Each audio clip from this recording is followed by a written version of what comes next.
Hola, Hola, profe. hola, ¿qué tal, Michelle? ¿Cómo estás? Bien, Bien, aquí, profe, nos pregunta, ¿todas las respuestas de la prueba eran correctas? ¿todas las respuestas? Ajá, de la prueba corta son, o sea, están correctamente escritas. ¿De cuál prueba? De hidrocarburos. De la de hoy.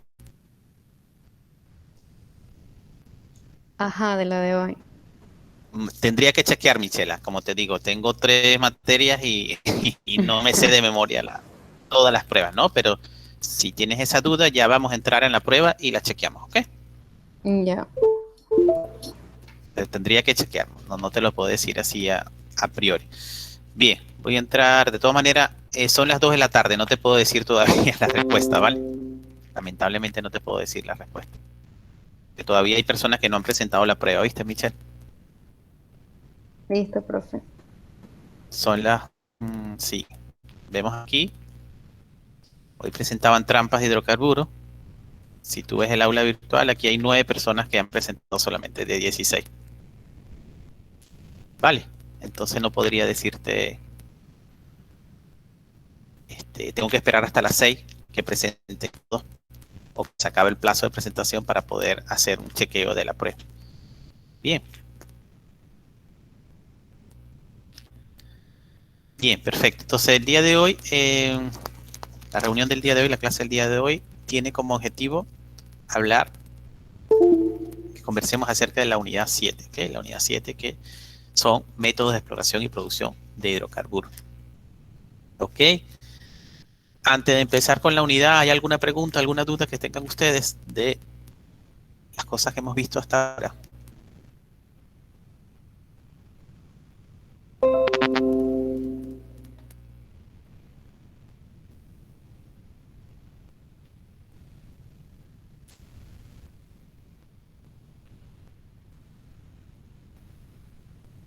¿Ninguna pregunta?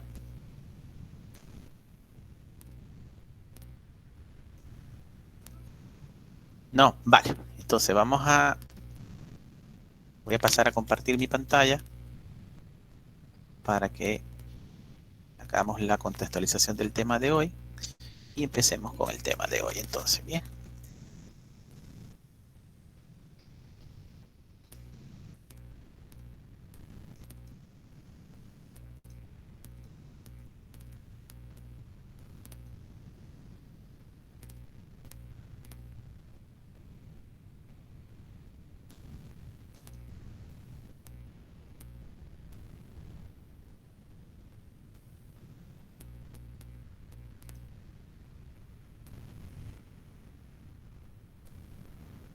Y qué raro que esto no está guardado. Ya voy.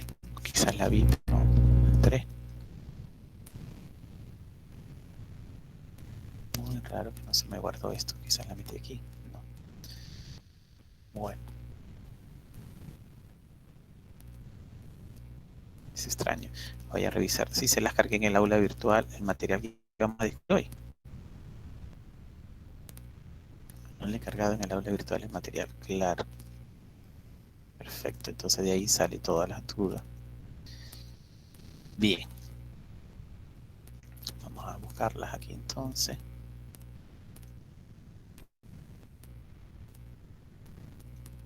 Bien, y vamos a trabajar con esta, aunque...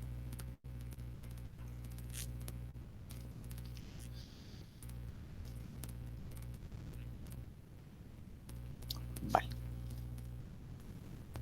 Sí, esta está corregida, pero no está cargada en el aula virtual. Ya se las voy a cargar en el aula virtual para que la quiera tener mientras lo discutimos.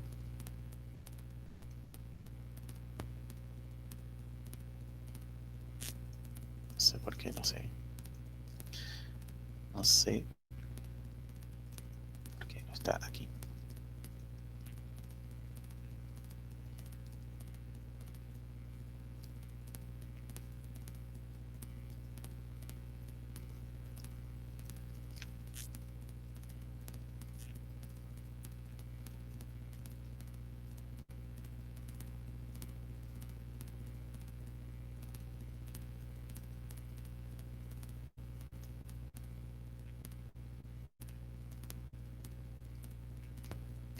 Y ya se las voy a colocar en el aula virtual.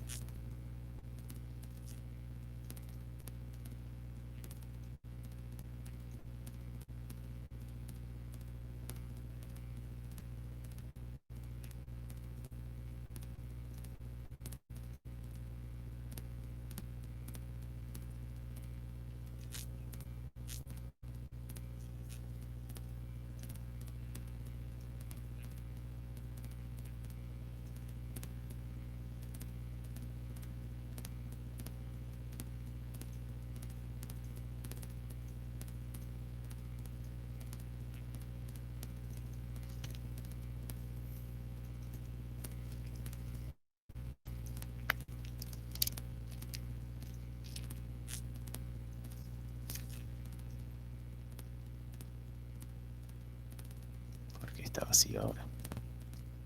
Es que se está construyendo. Ya, es un poquito pesado. Bien. Ahora sí. ¿Debería estar construido? No. Ahora sí.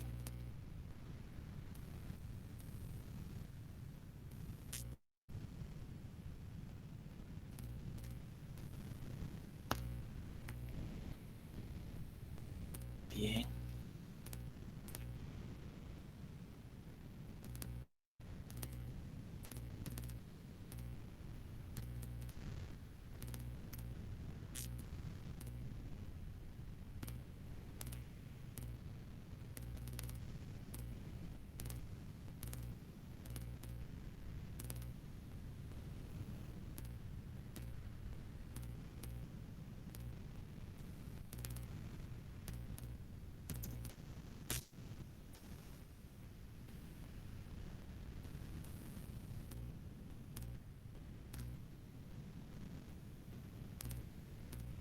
Ok, déjenme hacer un par de cosillas más que tengo que hacer por aquí.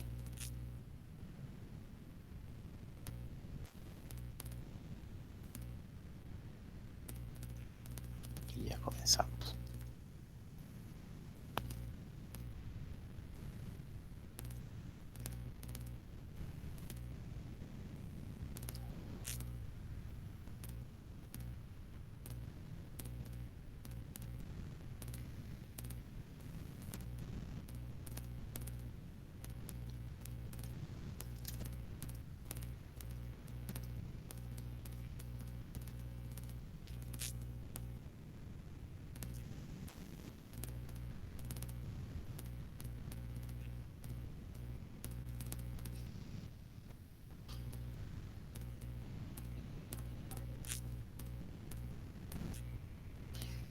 Bien, seguimos entonces, ¿vale? O mejor dicho, vamos a comenzar de una vez.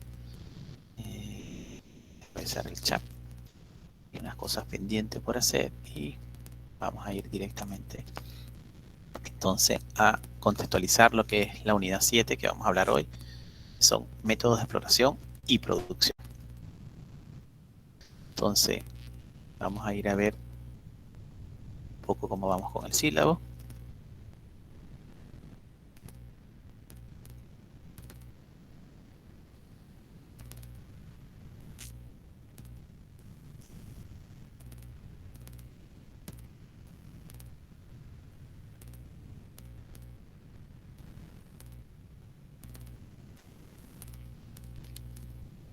Y en el sílabo nos dirigimos a la parte de contenido de la asignatura.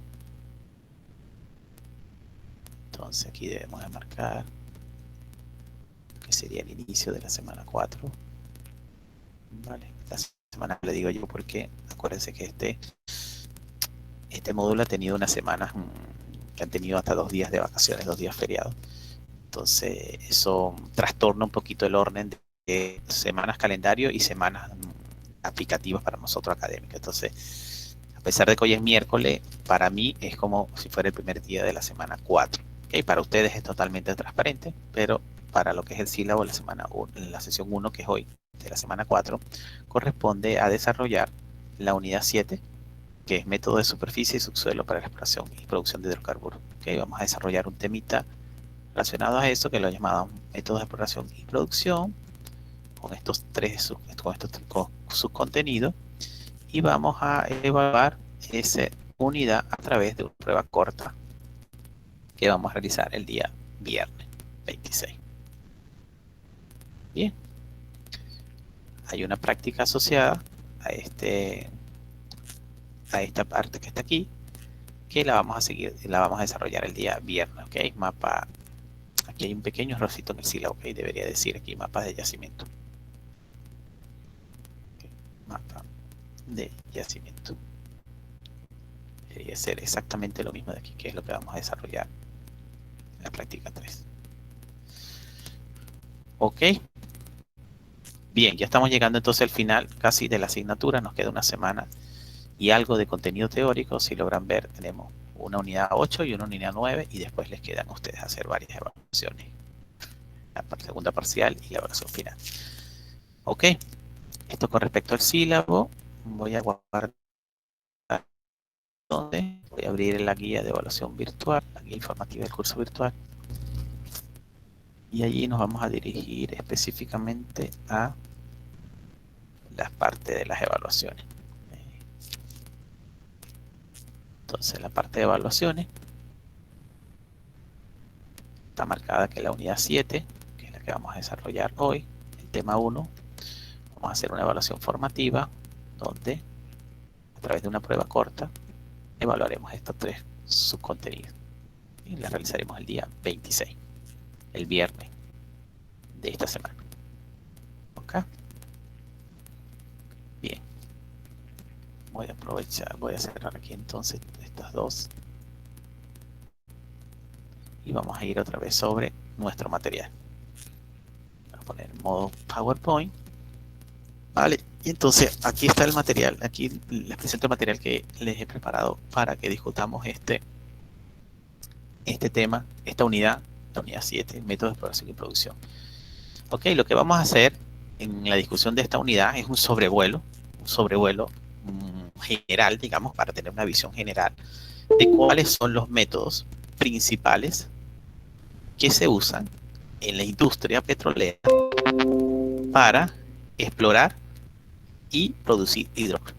Okay, entonces, esos métodos principales los hemos agrupado en tres grandes grupos, lo que es geología y geoquímica de superficie, llamamos métodos potenciales y métodos sísmicos. La presentación no tiene este orden específico, ya verán que están un poquito con un orden diferente, porque la presentación tiene un orden más asociado a el momento de utilización de cada uno de los métodos.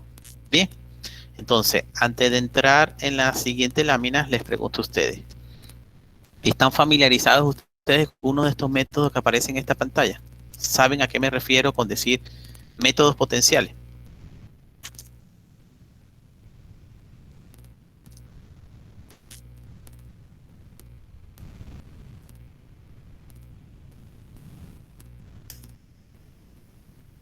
Chequear el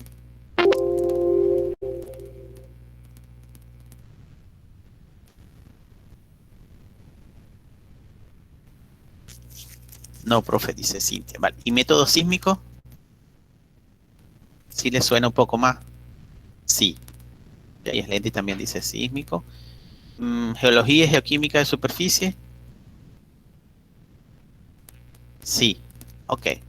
Entonces pareciera que usted está familiarizado con geología sísmico, pero métodos potenciales quizás le suena un poco extraño. Sin embargo, yo les adelanto que los métodos potenciales son llamados a unos grupos de métodos geofísicos que son llamados para estimar o se basan, mejor dicho, en un potencial natural de la roca o de los cuerpos de las unidades de roca. En este caso tenemos el método magnético o magnetométrico, se basa en el potencial magnético de las rocas, ¿vale? Por eso se llama método potencial. Y el otro es el método principalmente gravimétrico. ¿Sí habían escuchado del método gravimétrico y método magnético?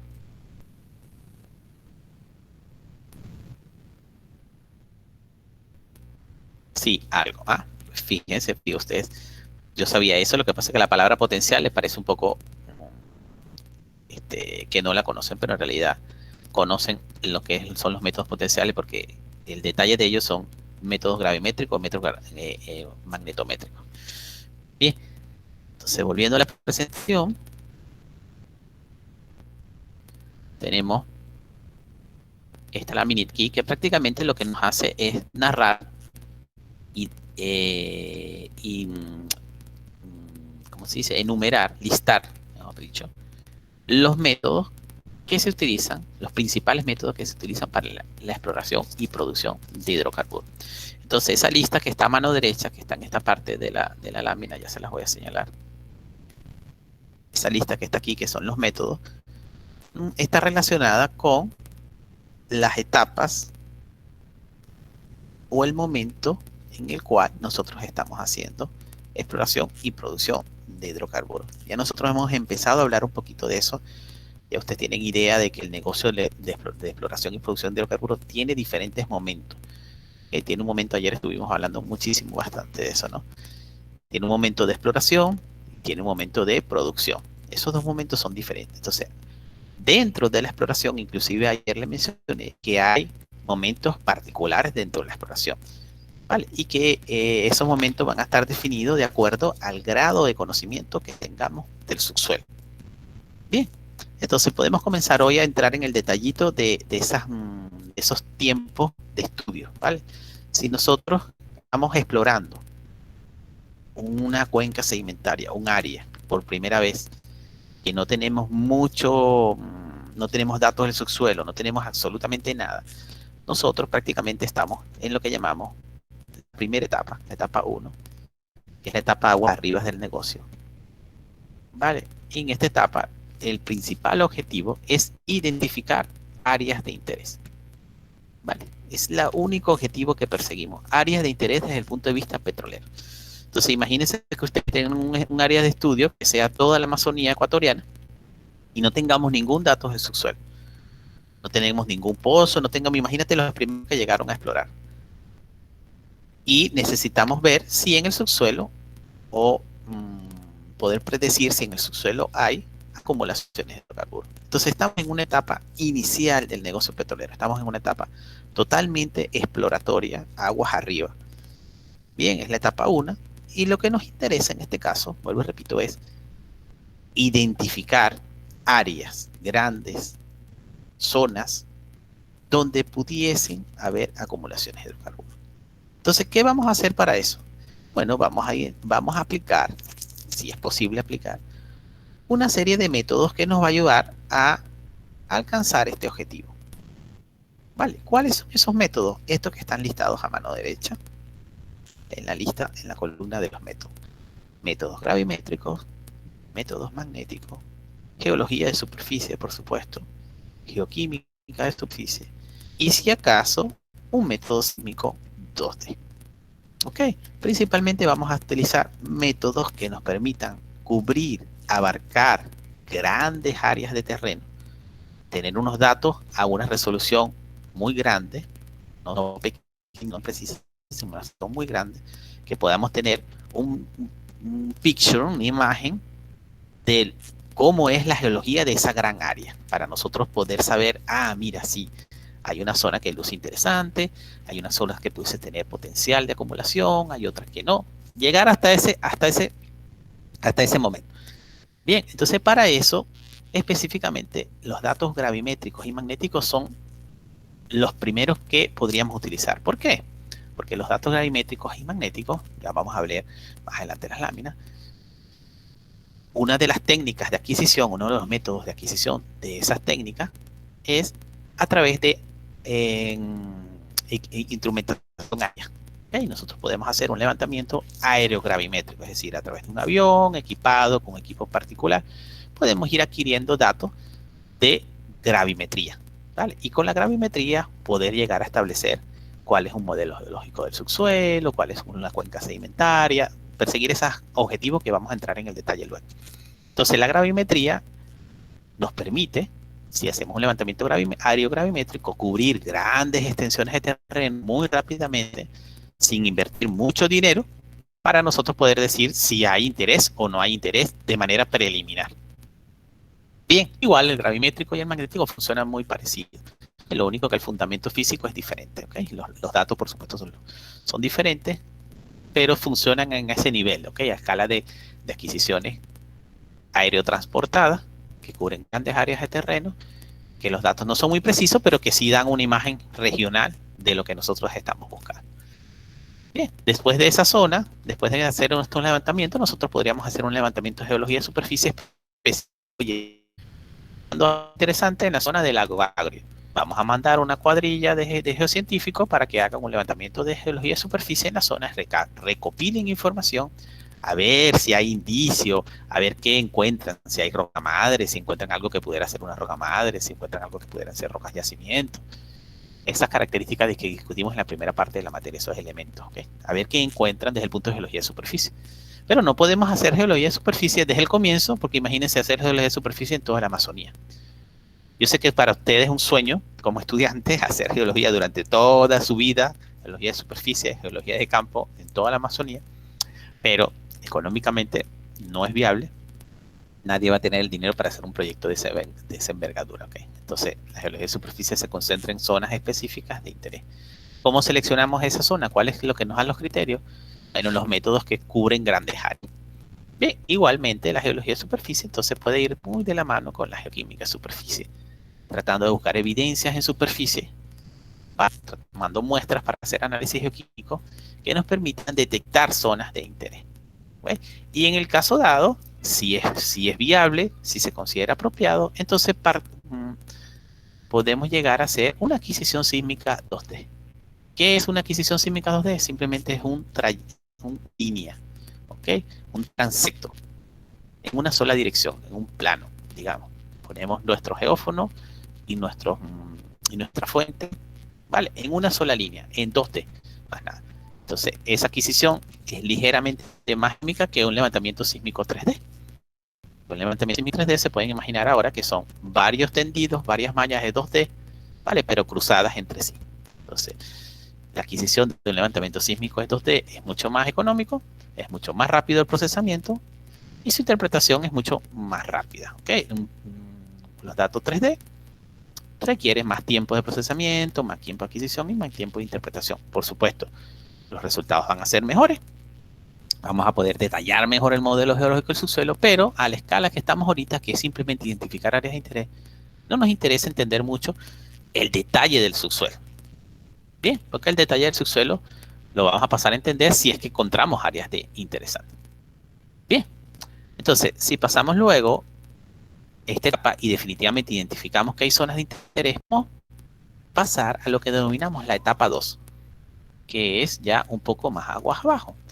En esta etapa, ¿cuál va a ser el objetivo? Va a ser detectar trampas de hidrocarburos. Detección de trampas de hidrocarburos. Identificar dónde están las trampas. Bien, el día lunes estuvimos viendo cómo clasificar las trampas, son los diferentes tipos de trampas. Entonces ahora, imagínense que nosotros ahora queremos identificar esa geometría, ¿vale? Que permita acumulaciones de hidrocarburos en el subsuelo. Entonces, ¿qué debemos hacer nosotros? ¿Cuáles son los métodos que hacemos para poder detectar eso? Bueno, son métodos sísmicos 3D o 2D, ¿vale? Son el método por excelencia, ¿vale? Es el método que nos va a permitir bajar un poquito la escala, concentrarnos más en cierta zona, adquirir datos mucho más precisos que nos permiten descubrir cuál es la geometría del subsuelo y con eso poder poner un modelo geológico del subsuelo mucho más preciso que nos permite identificar, si es posible, cuáles son las posibles trampas. Bien, entonces podemos hacer métodos sísmicos 3D, un poco de 2D si es viable también, y geoquímica de superficie también pudiéramos seguir haciéndola, específicamente si detectamos una trampa. Tenemos un modelo en mente de que esa trampa escapa un poco de hidrocarburos a superficie, podemos mostrar en superficie a nivel geoquímico a ver si encontramos definitivamente anomalías geoquímicas asociadas a la trampa. Bien, entonces fíjense que ahí estamos bajando la escala, estamos utilizando ese criterio que identificamos áreas de interés, bajamos y ahora nos concentramos en una trampa. No podemos adquirir un método sísmico 3D en toda la Amazonía, por varias razones. La principal razón es un método sísmico 3D, primero, tiene un gran impacto sobre el ambiente. ¿Okay? Esa es la principal razón. Tiene un impacto muy fuerte sobre el ambiente porque un método sísmico, imagínense que se abren trochas, se abren caminos donde tenemos que instalar geófonos, tenemos que instalar equipos, tenemos que hacer explosiones, bien sea de dinamita, o tenemos que meter camiones, como los camiones del aseo, más o menos un poco más grandes inclusive, que hacen vibraciones sobre el subsuelo, ¿vale? Y que hay una, se dice una, ¿cómo se dice cuando hay varias? Una se me olvida el nombre. Bueno, hay una cantidad de camiones asociados, ¿vale? Hay muchos camiones, no un solo camión. Vale, entonces imagínense el impacto ambiental que eso genera, es muy fuerte, y además el impacto a nivel económico, hacer un levantamiento sísmico 3D es muy, muy costoso. Entonces no podemos hacer un levantamiento sísmico 3D a escala de la Amazonía, porque inclusive tardaría en hacerse, si es que consiguieran el permiso, cosa que no lo creo, y cosa que no se debería, tardaría en hacerse por lo mínimo unos 20, 25 años, quizás, no lo sé. En hacer solamente la adquisición, después el procesamiento de esa cantidad de datos sería interminable el tiempo y la interpretación más interminable. Entonces la adquisición sísmica se hace en áreas concentradas, específicas, donde pensamos que hay zonas de interés, ¿vale? Donde pensamos que pueden haber trampas, ahí caracterizamos la trampa o identificamos la trampa con los levantamientos sísmicos en 3 dimensiones. Bien. Y una vez que identifiquemos las trampas y definitivamente pensemos que en esa trampa hay hidrocarburo, por todos los análisis que se han hecho, tenemos la hipótesis de que nuestro sistema petrolero funciona y funciona a la perfección para llenar esa trampa y que esa trampa tiene hidrocarburos. Entonces pasamos a la etapa de verificación de la acumulación. La etapa de verificación de la acumulación no es otra más que la perforación del pozo. ¿Ok? Hay que perforar para verificar. No hay otra. Por más que nosotros pensemos, por más que hay indicios en superficie, por más que hay indicios en geoquímica, por más que hay indicios en geología, los métodos sísmicos nos permiten caracterizar o cartografiar una trampa en el subsuelo muy bonito. La única forma que nosotros diremos si hay o no hay es perforar. Eso es lo único. ¿Ok? Entonces, en esa etapa, que es la etapa de verificación, el primer método, por supuesto, es el método de perforación de pozo petrolero. Bien. La perforación puede hacerse, durante la perforación podemos hacer geología y geoquímica de pozo. Es decir, las muestras que van saliendo de la perforación del pozo, la podemos ir analizando desde el punto de vista geológico y desde el punto de vista geoquímico, a ver si nos están dando indicios de que hay hidrocarburos más abajo, a ver si nos está haciendo, si nos está ayudando a validar nuestro modelo geológico. Vale, podemos hacer geología y geoquímica de pozo. Y podemos hacer también el otro método. Durante la construcción del pozo podemos ir adquiriendo datos del subsuelo específicos como datos petrofísicos, o sea, datos que permitan caracterizar las propiedades físicas de la roca, ¿vale? A través de herramientas eléctricas, herramientas específicas geofísicas que nos permitan medir propiedades del subsuelo. Es llamado petrofísica. Esta herramienta yo se las voy a dejar para la clase operaciones de introducción a las operaciones de pozos petroleros. Y ahí hablamos un poco más de lo que son las herramientas petrofísicas en particular. Bien, entonces en la clase de hoy nosotros nos vamos a dedicar a desarrollar todas esas técnicas principales de exploración y producción de hidrocarburos. Hay otras mucho más específicas, mucho más, ¿cómo se dice? Mucho más complejas, ¿vale? Que a este nivel que nosotros estamos no es necesario que abarquemos, ¿ok? Bien, me voy a salir de aquí y les voy a preguntar, ¿tienen alguna pregunta hasta ahora? Si tienen esa idea general, vamos a hacer en la unidad. ¿Entienden que hay diferentes métodos que se aplican en diferentes momentos?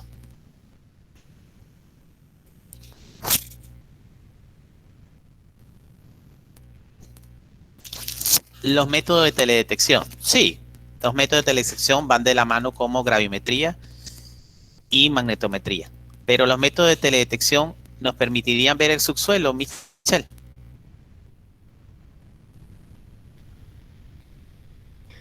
O sea, a partir de los datos, mm, o sea, se podría hacer como una proyección, pero claro, a profundidad como en los gravimétricos no tanto. O sea, lo que sucede es que el gravimétrico y el magnetométrico te permiten ver propiedades de las rocas en el subsuelo. Los métodos de detección, ¿hasta qué profundidad investigan en el subsuelo? Acuérdate que los yacimientos están en el subsuelo. ¿hasta qué profundidad investigan? No tan profundo, de hecho no llegan al metro, a 2 metros, no sé, no más de eso, 3 metros, 10 metros que lleguen para nosotros no sería interesante.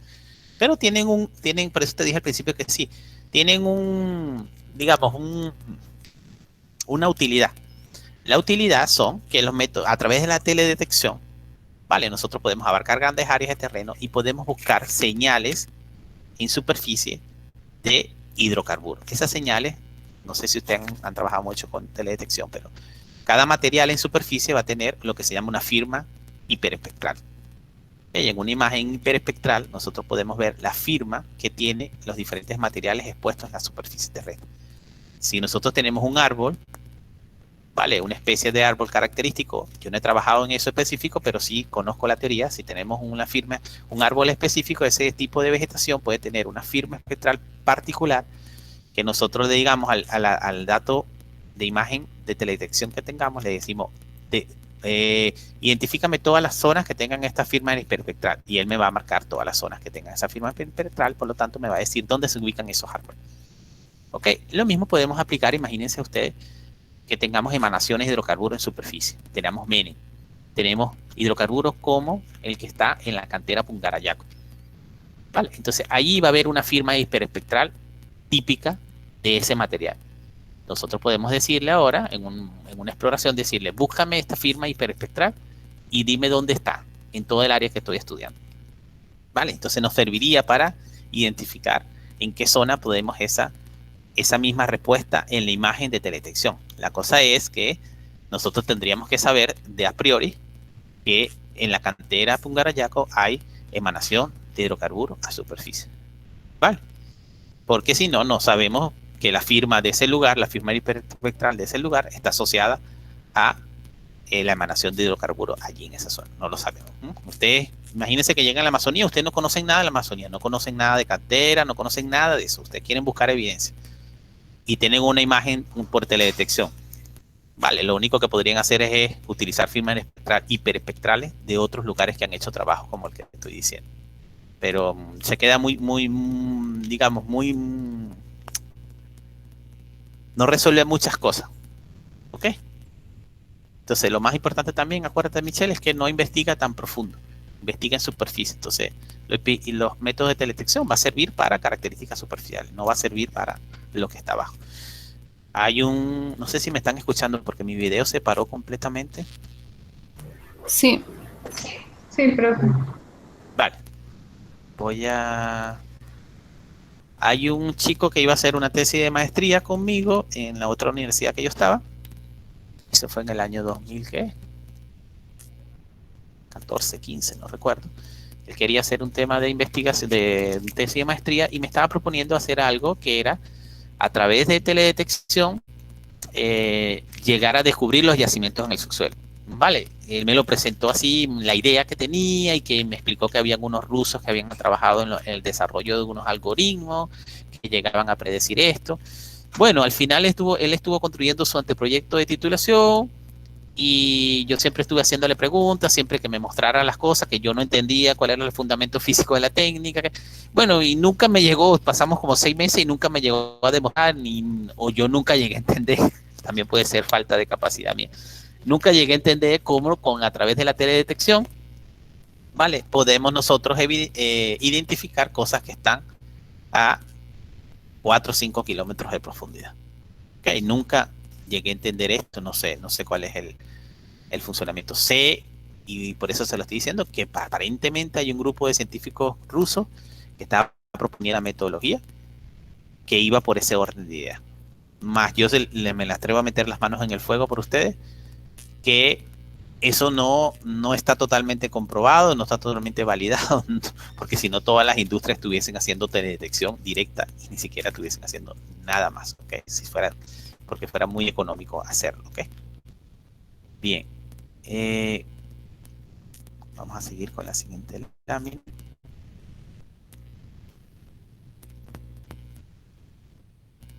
Bien, entonces, a partir de aquí vamos a empezar a adentrarnos un poquito, solamente muy someramente, para entender el fundamento de cada una de las técnicas y sobre todo el objetivo o lo que se puede lograr con la técnica en la industria petrolera. Entonces, el primer método que aparece aquí es el método gravimétrico, ¿vale? Ya saben que es llamado también métodos potenciales porque mide el potencial gravitatorio de la Tierra, simplemente es por eso. Entonces, la gravimetría, como dice, es un método que permite caracterizar el subsuelo a través de la distribución de la densidad de masa de los distintos materiales del subsuelo, haciendo mediciones del campo natural gravimétrico terrestre. Permite caracterizar el suelo desde algunos metros hasta decenas de kilómetros. ¿En qué se fundamenta la gravimetría? Bueno, la gravimetría se fundamenta en la atracción gravitatoria que hay en los diferentes puntos de la Tierra.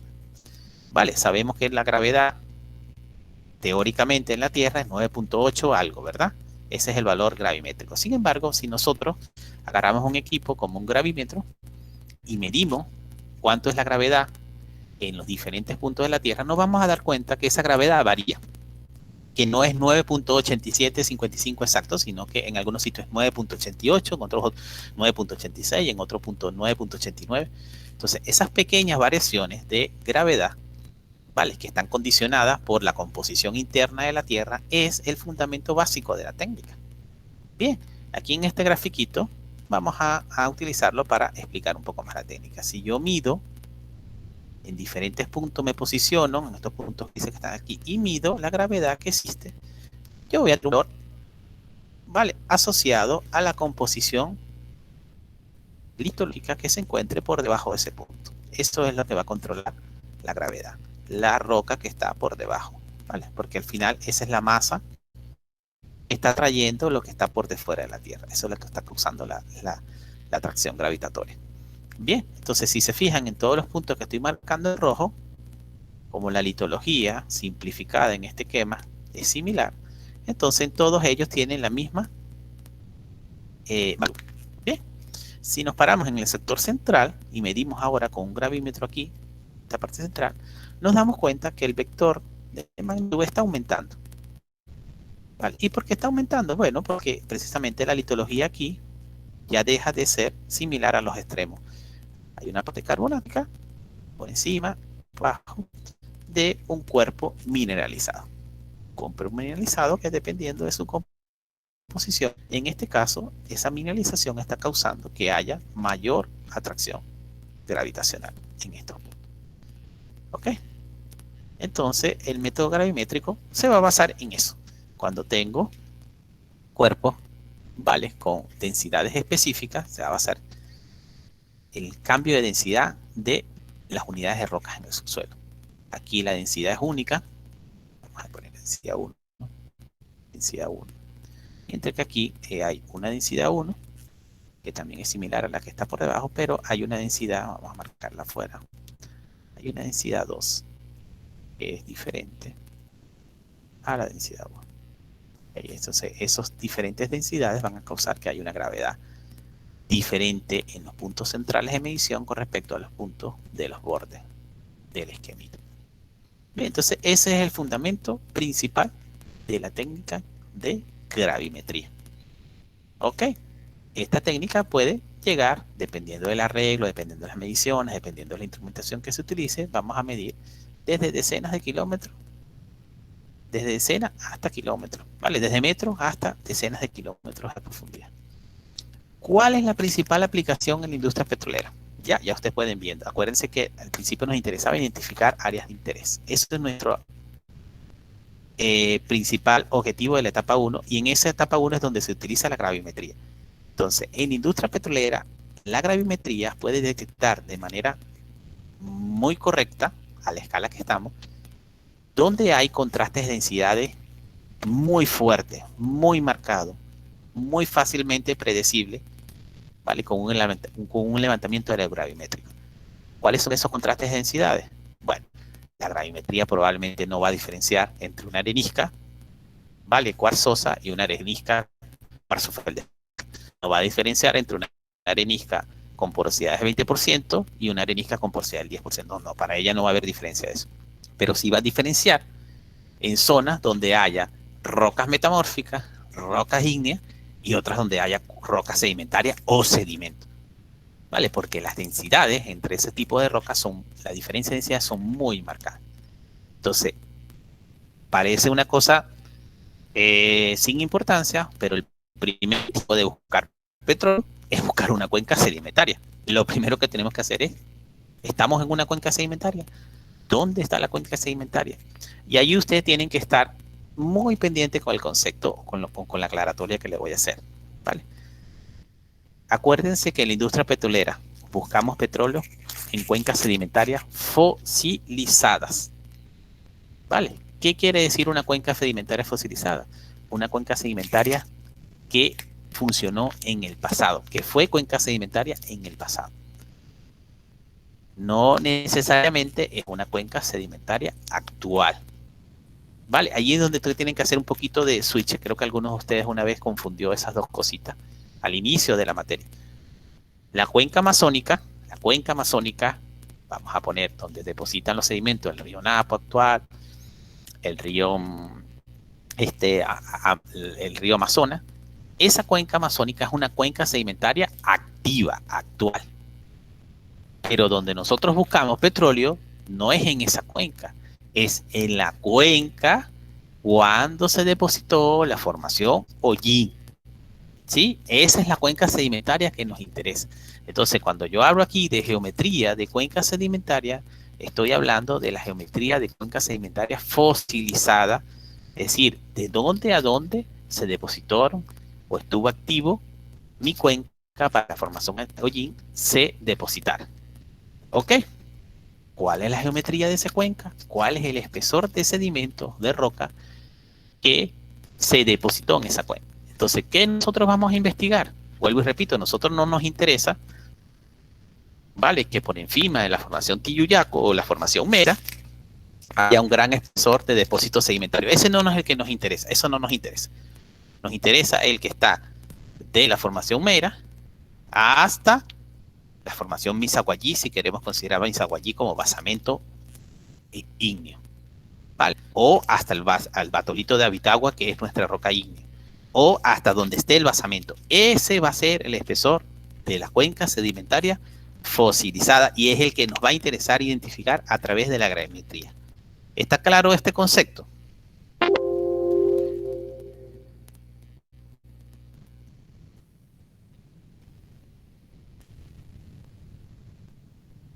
¿Sí se entiende esa parte o necesitamos aclarar un poco? Sí, pero como yo sé que es fosilizada. Es fosilizada porque las rocas son viejas. Vale, es simplemente eso. Es una roca vieja. Se le llama cuenca sedimentaria fosilizada porque hay una roca sedimentaria ya no son sedimentos. Esa es la diferencia. Lo diferencio sí, si tengo sedimentos actuales donde se depositan, eso es una cuenca sedimentaria actual. Si tengo roca sedimentaria, esa roca se depositaron en una cuenca sedimentaria vieja. ¿Ok? ¿Alguien más entiende eso? ¿O tiene alguna duda, mejor dicho? Parece sin importancia, parece trivial, pero a veces nos llegamos a confundir. ¿Vale? A veces nos llegamos a confundir. Y sobre todo en Ecuador puede ser muy fácil de confundirse porque decimos, estamos explorando Cuenca Oriente. ¿Vale? Y como la Cuenca Oriente también es una cuenca o actualmente sedimentaria activa, entonces pensamos que son la misma cosa y no es la misma cosa. Bien, y simplemente para hacer un ejercicio de imaginación, siempre piensen que la formación Napo tiene un alto contenido fosilífero dentro. Ustedes más que yo saben que hay unos amonites preciosos dentro de esa formación Napo y esos amonites se depositaron en un ambiente marino. Actualmente la cuenca amazónica no es un ambiente marino, es un ambiente continental. Esos son dos cuencas sedimentarias totalmente diferentes. ¿Sí? ¿Me siguen? La cuenca cuando se depositó la formación Napo, donde se depositaron esos amonites muy preciosos, es muy diferente a la cuenca sedimentaria actual. ¿Ok? Andrea, ¿ibas a decir algo? No, solo que sí se entiende que la cuenca donde se depositaron es muy diferente a la actual. Perfecto. Excelente. Eso tenemos que tenerlo claro. Imagínense, una vez yo estaba en la industria, tenía una colega trabajando conmigo y estábamos buscando una roca yacimiento, ¿vale? Estábamos buscando una roca yacimiento en el subsuelo y digamos que esa roca yacimiento había sido depositada en un ambiente fluvial, ¿vale? Y que el ambiente fluvial era estilo meandriforme. Entonces estábamos buscando los meandros, estábamos tratando de cartografiar a través de la imagen sísmica, a través de datos de pozo, a través de registro de pozo, tratando de ver cómo hacíamos para seguir el meandro, ese canal meandriforme. ¿Vale? Entonces, en paralelo, como habíamos propuesto un pozo petrolero, se compraron unas imágenes, unas fotografías aéreas para entender la superficie del terreno, ¿ok? Pero para entender desde el punto de vista de dónde logísticamente era más factible poner una torre petrolera. Vale, solamente para eso, para ver si había un río donde nosotros estábamos pensando, o si había algunas casas, o qué había desde el punto de vista de relieve. Esta colega, geólogo, geocientífico, graduada ya, con 5 o 6 años de experiencia en la industria petrolera, estábamos observando esas fotografías aéreas y ella en un momento me dijo, es que no entiendo por qué no vemos el meandro en la foto. ¿Dónde está el yacimiento que no lo vemos en la foto? ¿Vale? Entonces, claro, ella tenía un poco de confusión en lo que era una cuenca sedimentaria actual, donde había un río, pero no era el mismo río, no era la misma cuenca que estaba en el subsuelo y que era la que nosotros estábamos buscando. Con una fotografía aérea nosotros vamos a ver el meandro, ¿okay? Esta fotografía aérea estamos viendo cosas en superficie. ¿Okay? Entonces, si ustedes lo extrapolan para acá, en modo coreano, y dicen, y van a buscar el sistema del Taiko, donde se depositó la formación Hollin, e interpretan una fotografía aérea o interpretan una imagen de satélite, como nos dijo Michelle, para buscar el delta de Hollin, no lo van a encontrar nunca. Eso no lo van a ver en una imagen satelital, ¿correcto? ¿O sí lo van a ver?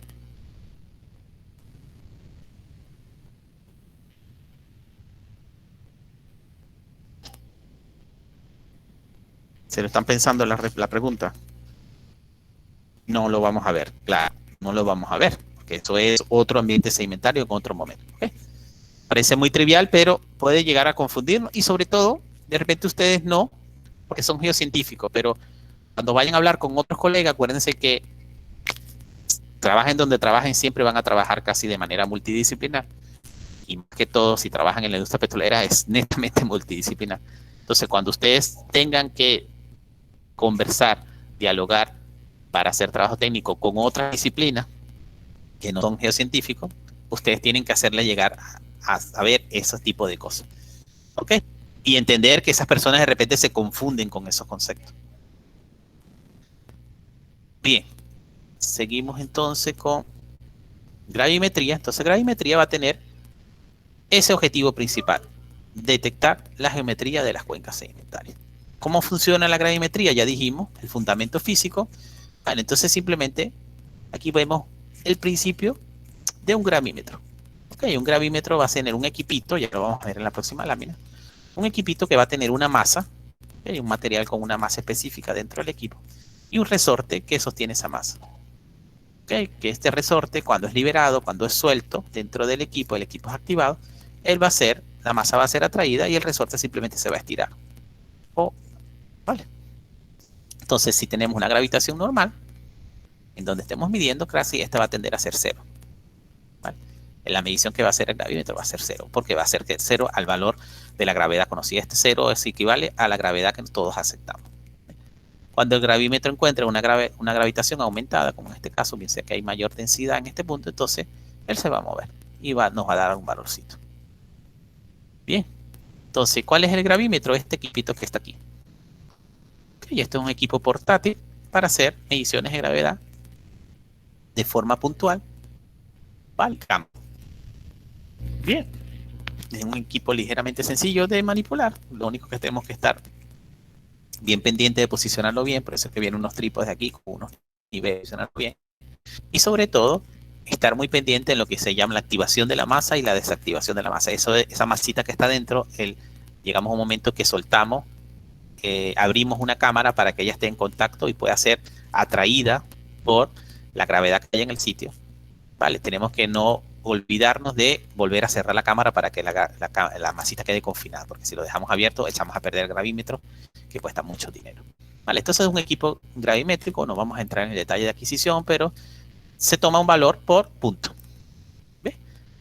Aquí hay otra forma de adquirir simplemente esta imagen es que también podemos hacer gravimetría aerotransportada. ¿Okay? Es un equipo con la tecnología necesaria para posicionar adentro un equipito que nos permite medir de manera remota la gravedad en diferentes puntos del subsuelo. ¿Okay? Este levantamiento que está aquí abajo, aerotransportado, nos permite abarcar grandes espacios de terreno muy rápidamente. Levantamiento de campo como esto, hacerlo para toda la Amazonía no se puede hacer, porque ya va a depender del mallado, pero no se hace. En un gravimétrico va a ser relativamente más rápido la adquisición. Bien, entonces en la industria petrolera principalmente se hace este que está aquí. Bien, ¿qué resultado vamos a obtener? Vale, vamos a obtener algo como esto que está acá. Aquí lo que hay en esta primera gráfica es distancia, simplemente es posicionamiento. ¿Okay? El eje horizontal, posicionamiento.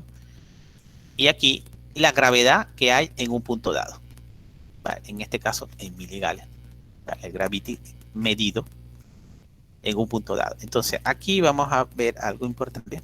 Voy a hacer un zoom. Creo, no, es que con el zoom no puedo hacer el... Bueno, vamos a hacer el zoom y discutir. Fíjense que en el grafiquito aparecen dos símbolos. ¿Okay? Aparece un simbolito de un valor puntual o una barra de error y que está asociado a algo que se llama observado. Y aparece una curva, ¿vale? Que se llama calculada. Entonces la gravedad y el magnetométrico va a funcionar muy parecido. Vamos a tener valores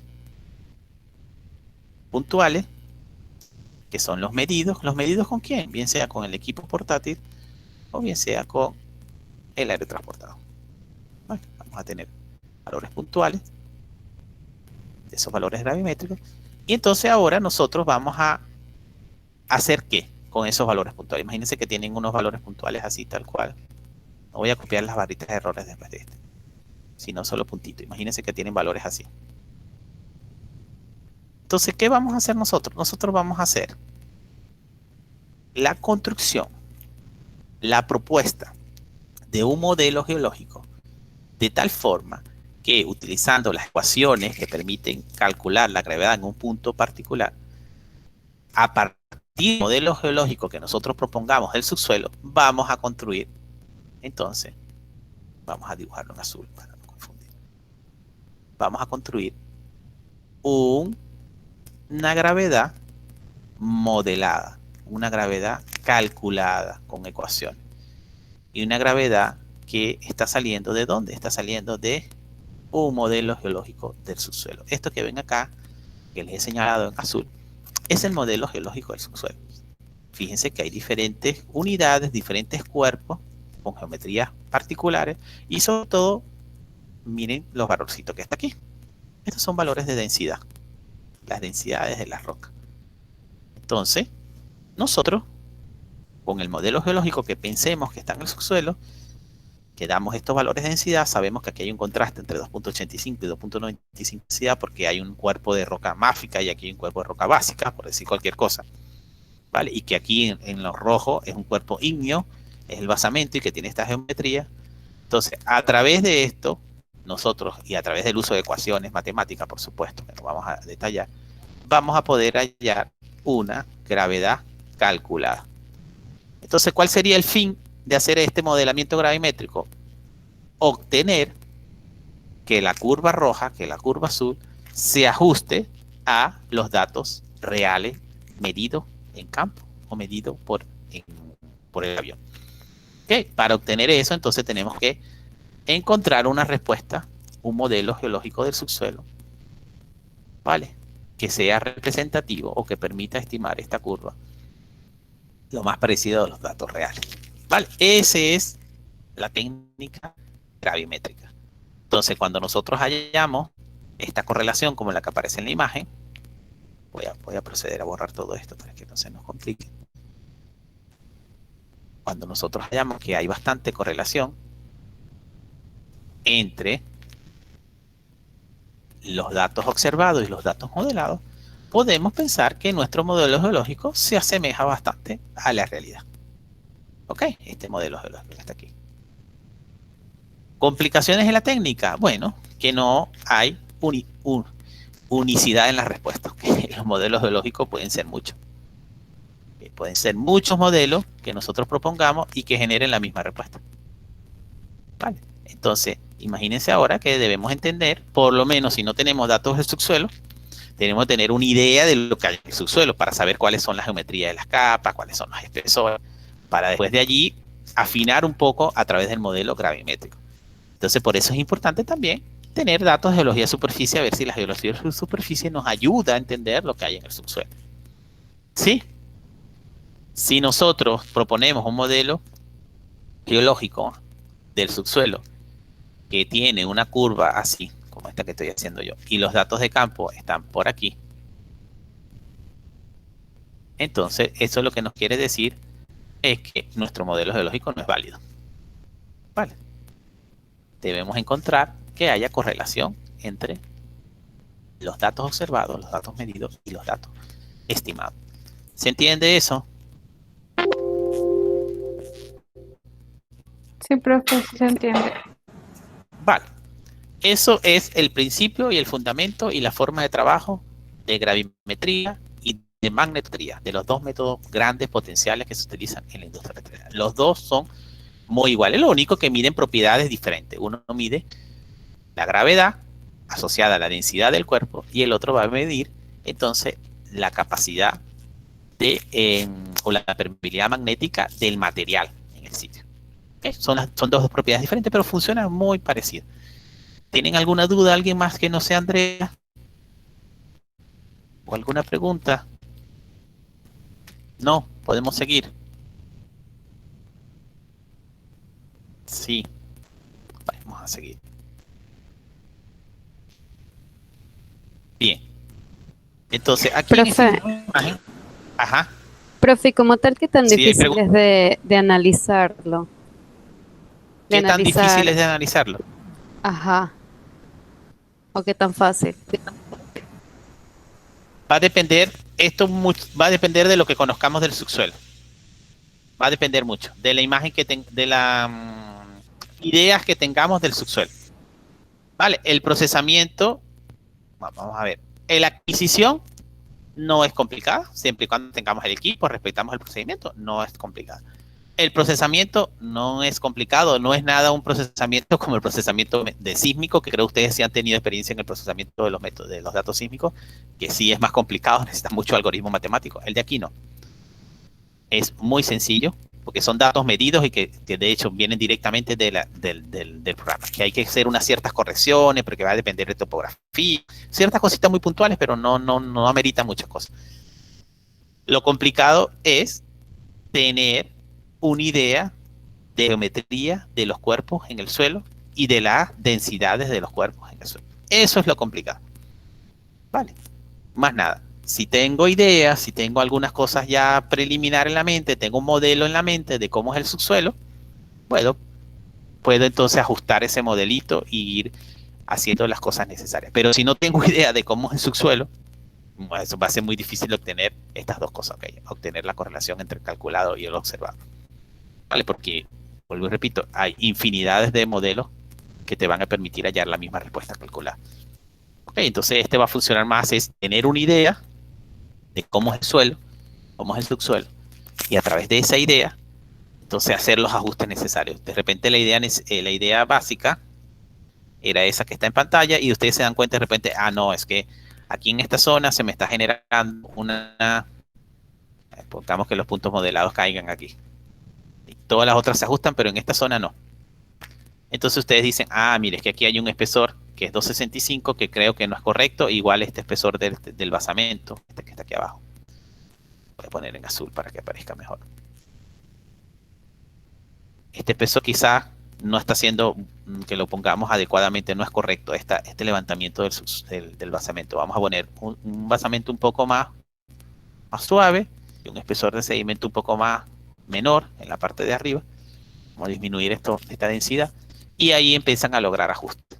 ¿Okay? Pero eso es muy diferente a no tener nada en mente de cómo es el subsuelo y partir de cero y empezar a tratar de llegar a predecir cuál modelo habrá en el subsuelo que replique esta curva. Eso sí es muy complicado.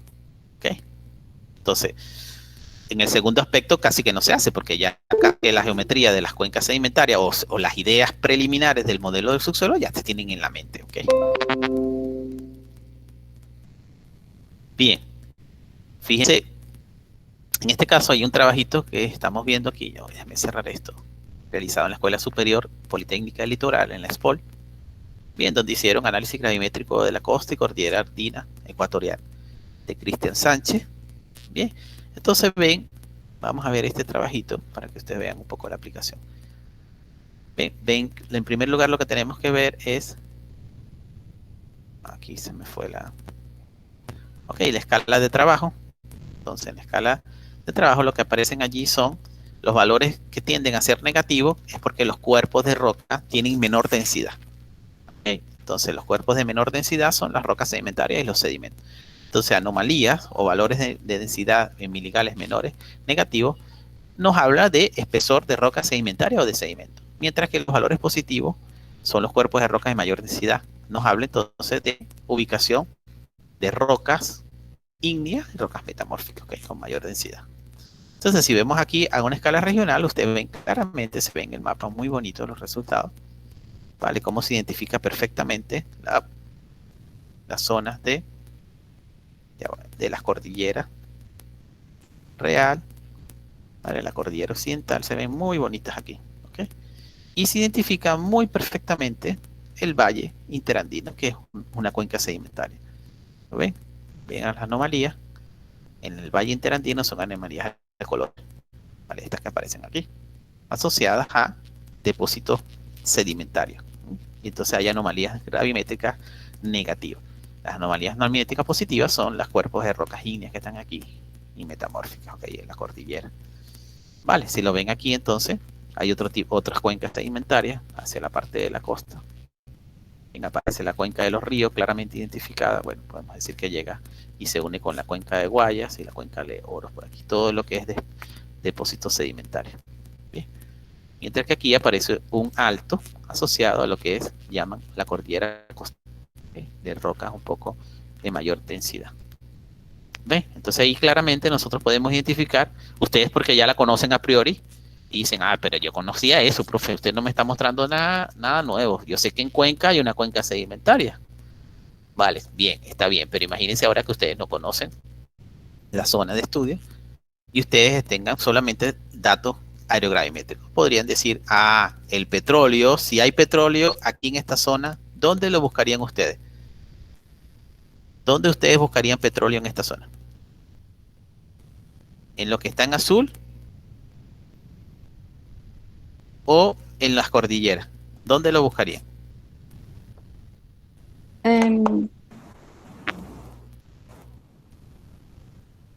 ¿Dónde buscarían petróleo? Donde haya más densidad con las cuencas. ¿Aquí o aquí?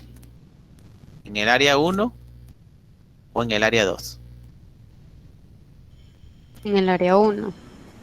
En el área 1, claro. Donde hay roca sedimentaria. Partimos del hecho de que donde hay roca sedimentaria y sedimento es donde puede haber petróleo. En las rocas metamórficas e ígneas, salvo tengan alto grado de fracturamiento, que sí los hay yacimientos en rocas ígneas que tienen alto grado de fracturamiento. Vale, puede haber petróleo, pero como estamos a una escala regional, buscando las cosas grandes, ¿ok? Entonces, si vamos a buscar petróleo, vamos a buscar hasta esta zona, ¿ok? Zonas con anomalías positivas, ¿ok? Anomalías negativas. Bien, aquí hay otro mapa que viene del oriente venezolano en este caso. Igualito, si vemos los valores azules son valores negativos, los valores un poco más tirando al rojo, fucsia, son valores positivos. ¿Okay? Entonces, especialmente aquí esto que sale en azul es una cuenca sedimentaria, ¿vale? Estamos hablando a una escala, no sé si lo dice el mapa, pero aquí están los grados longitudinales, ¿ok? 63, 62 grados de latitud. Bien, de longitud, perdón. Tenemos todo esto, la cuenca sedimentaria de la cuenca de oriente de Venezuela, la COV, llamada así. Ven, es una cuenca sedimentaria que mide aproximadamente unos 300 kilómetros de ancho, que tiene dentro de sí alrededor de 5 a 6 kilómetros de espesor de roca sedimentaria. Okay, es la cuenca número 14 o 15 a nivel mundial con mayores reservas de hidrocarburos. Entonces aquí claramente se ve cuál es la geometría, bueno, claramente escala regional, ¿no? Cuál es la geometría completa de esa cuenca sedimentaria, dónde es más profunda, es donde hay anomalías gravimétricas mayores, donde los espesores de sedimentos son menores, bien, y cuáles son sus bordes, ¿no? Cuáles son sus límites, que están compuestos por otro tipo de roca, la verde, en este caso la que aparece aquí, al sur, esta que estoy señalando aquí al sur, es el cratón de Guayano, que es el cratón amazónico, es roca ígneo metamórfica, y esta es la cordillera de la costa también, rocas ígneas metamórficas, la que está en el norte. Bien, entonces ahí clarito se identifica en esta escala que estamos trabajando, una escala regional.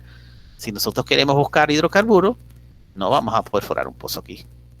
¿Qué? Vamos a buscar un pozo aquí en esta zona, vamos a concentrarnos en esta área de interés, porque allí puede ser que haya hidrocarburos. Bien. Vamos a la siguiente. La siguiente va a ser un poco más rápida, es el método magnetométrico. Simplemente decir que funciona muy parecido a la gravedad, a la gravimetría, pero que en este caso la propiedad que se mide es la permeabilidad magnética de las distintas rocas de la corteza terrestre. Y también que este método es un poquito más complicado. Aquí sí la interpretación es un poquito más complicada. Esa pregunta que nos hacía Michelle hace rato.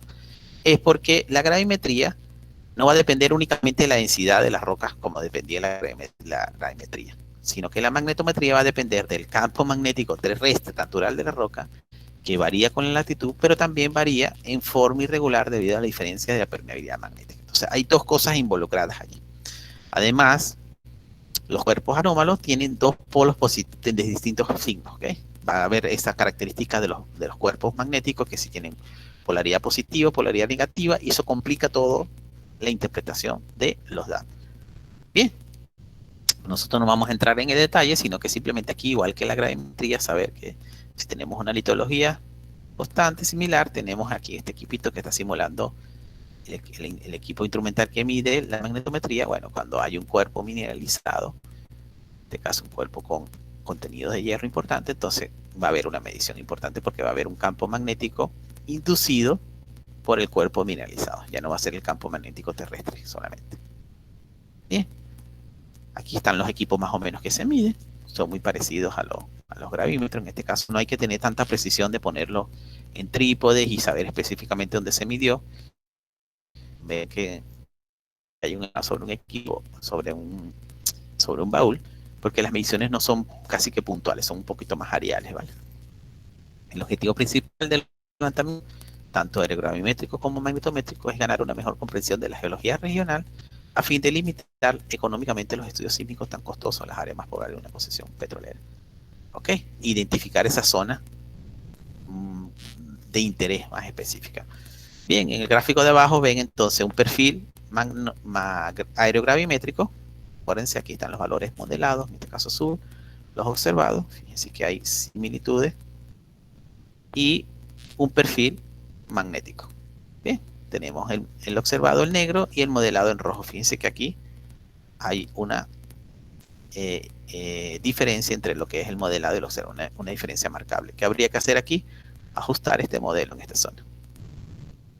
¿Vale? Porque la propuesta que se está buscando aquí no resuelve totalmente el método magnético, resuelve parcialmente el método gravimétrico. Entonces, la forma de trabajarlo de manera convencional es así como está en esta lámina, ¿okay? Los dos juntos para ver cómo podemos llegar a establecer un mejor modelo geológico del subsuelo con los dos tipos de datos diferentes.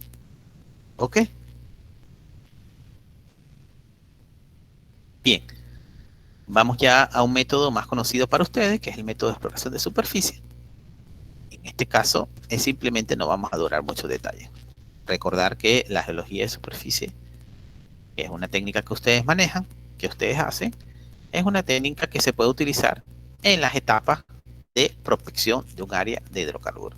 ¿Okay? Pero que no podemos realizarla en todos los lugares, en todas las áreas grandes. Para eso hacemos gravimetría, magnetometría y seleccionamos después lugares específicos donde vamos a hacer geología de superficie. ¿Y qué va a tener que?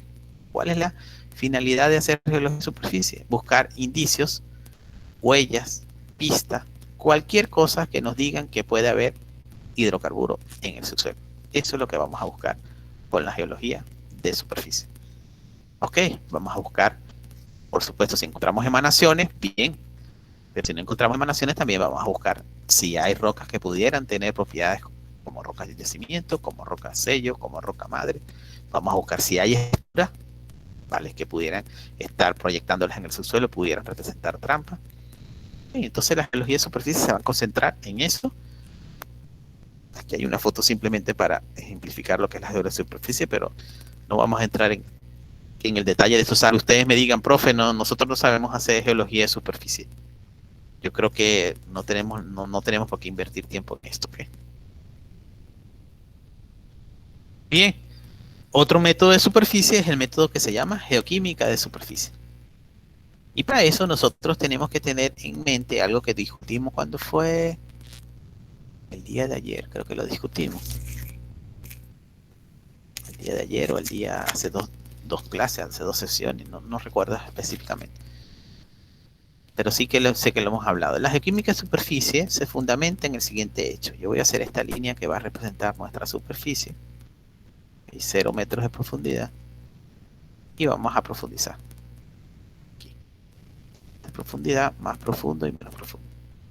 Si yo tengo un yacimiento de hidrocarburo, el dibujo que estoy haciendo está aquí, ¿no? Lo único que vamos a dibujar. Tengo un yacimiento de hidrocarburos representado por esta estructura de tipo antiforme, donde hay crudo aquí. Cuando hablamos de roca sello, creo que hablamos de este concepto. Por más sello que tengamos arriba, dijimos que siempre ese hidrocarburo van a ocurrir lo que en este modelito están llamando microfuga.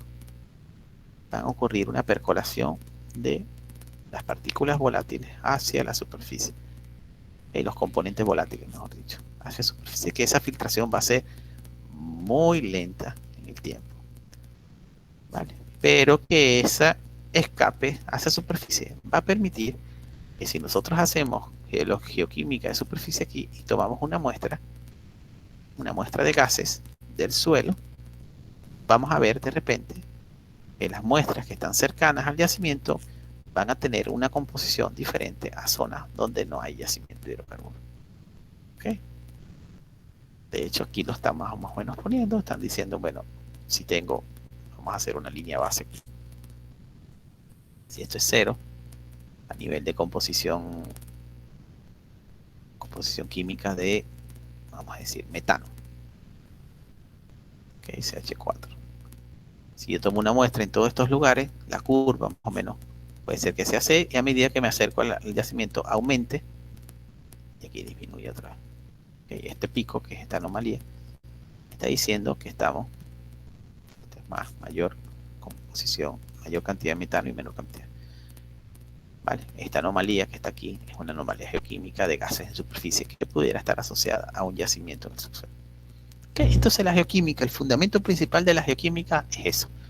Hay vibración, hay escapes de componentes volátiles a superficie, y eso causa concentraciones anómalas químicas de superficie.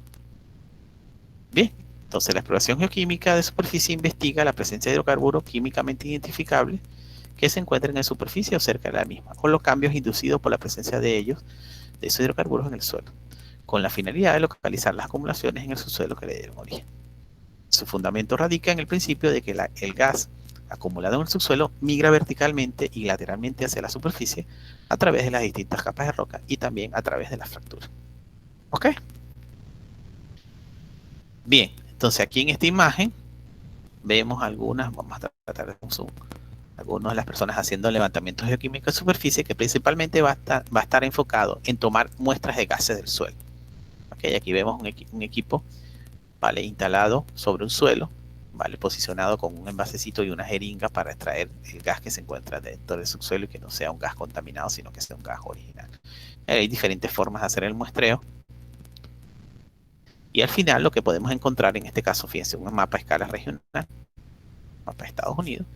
Si vemos las concentraciones de componentes de hidrocarburos en el subsuelo, en este caso vemos que en esta zona hay composiciones de tipo más verde, tipo rojo y tipo amarillo. Okay, aquí estamos hablando, vamos a hacer un zoom, pero vamos hablando de los diferentes, bueno, no se ve muy bien, ¿no?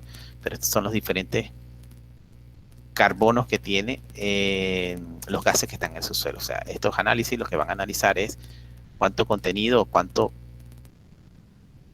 C1 hay, C2 hay, C3 hay. Cuando hablo de C1, C2, C3, estamos hablando de metano, propano, butano. ¿Cuáles son los que detecto? Y de acuerdo a eso, puedes relacionarlo con una presencia de una hidrocarburo en el suelo. Bien. Bien, aquí hay un mapa generado a partir del levantamiento geoquímico. En este caso, fíjense, es un mapa y donde las líneas que estoy trazando en rojo, que aparecen como unos polígonos ahí en gris, son fallas. ¿Vale? Las líneas que están de diferentes colores, que son curvas continuas, son curvas estructurales, como las que ustedes están haciendo. Ya ustedes deberían de tener unas curvas estructurales hecho a través de un software y pudieran darse cuenta que hay muchos errores en el mapa que generó el software, que hay muchos errores, muchos sitios que quedan sin resolver, un mapa que definitivamente está malo. Bien, ustedes, si les dieran los datos, ustedes hicieran un mapa mucho mejor que ese, ¿vale? Entonces, bueno, ahí están las fallas y las zonas gris que están aquí, que voy a dibujar en amarillo. Estas zonas amarillas son anomalías de concentraciones de gases en superficie, ¿okay? Hecho a través de la geoquímica de superficie. Entonces, nos damos cuenta que muchas de las concentraciones bioquímicas anómalas en superficie están correlacionadas con la geometría de la falla, están muy cerca de la falla. Vale, hay otras que están cerquitas de una falla más pequeña, como esta, pero sobre todo estas grandotas están muy cerca de la falla. Entonces, lo que se piensa aquí en este caso es que precisamente los hidrocarburos que están entrampados en el subsuelo están utilizando las fallas como rutas de inmigración y están llegando hasta superficie. Esa es la interpretación que se les da en este caso. Bien, entramos ya al último. Voy a parar aquí por si alguien tiene alguna pregunta. Y además voy a aprovechar de parar un poco también la clase y grabar otro video. ¿Alguien tiene alguna pregunta?